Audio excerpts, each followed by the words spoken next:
We live in a psychological landscape where countless voices are competing at the exact same volume. Our personal desires, our fears, social media feeds, cultural opinions, and daily ambitions all scream for our attention at once. Sitting in the middle of that environment, believers face a very real, very anxious question. How is it practically possible to discern which of those voices is actually God? Our default human instinct is to fight back. We try to achieve spiritual clarity by aggressively pushing away every distraction, tackling them one by one as they pop up. But treating spiritual clarity like a game of whack-a-mole is exhausting. Instead of finding peace, our constant fighting actually amplifies our awareness of the noise. It creates a frustrating paradox. The harder we work to aggressively empty our minds of the bad things, the further we seem to feel from God's leading. We feel lost because we've been trying to solve the problem of noise from the wrong direction. God isn't hiding from us out in the static. Our attention is simply aimed at the wrong target. James instructs us to come near to God, and He will come near to you. Intentionally closing that distance provides the clarity we've been missing. Think about the natural mechanics of human focus. Imagine walking across a wide open field toward a massive tree in the distance. When you are 10 meters away, your eyes take in everything. You see the surrounding trees, the grass, the flowers, and the sky.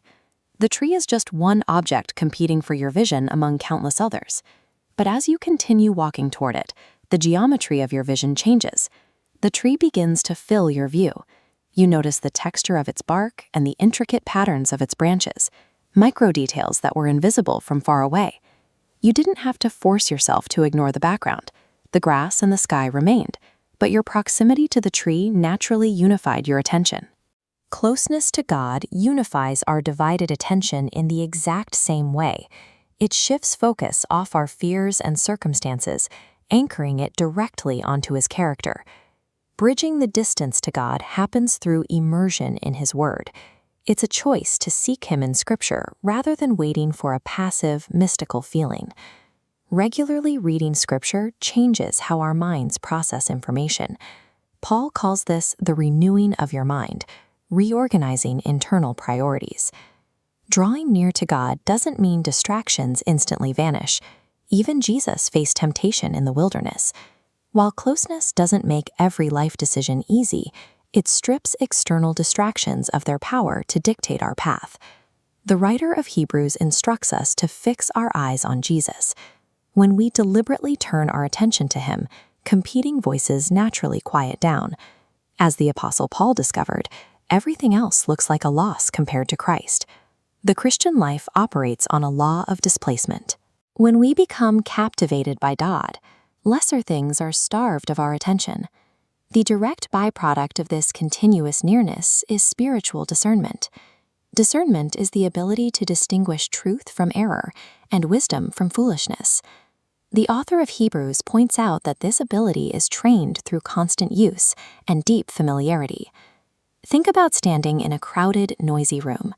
If a close friend speaks, you instantly recognize their voice over the crowd, simply because you know them well. Believers recognize God's truth the exact same way. If you want greater spiritual clarity, stop searching the noise for extraordinary signs. Begin by drawing closer through ordinary faithfulness. Read Scripture each day. Pray honestly. Obey the things God has already made clear, and maintain a posture of worship even when you don't feel like it.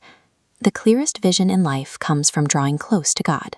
When He is the absolute center of your view, everything else snaps into its proper perspective.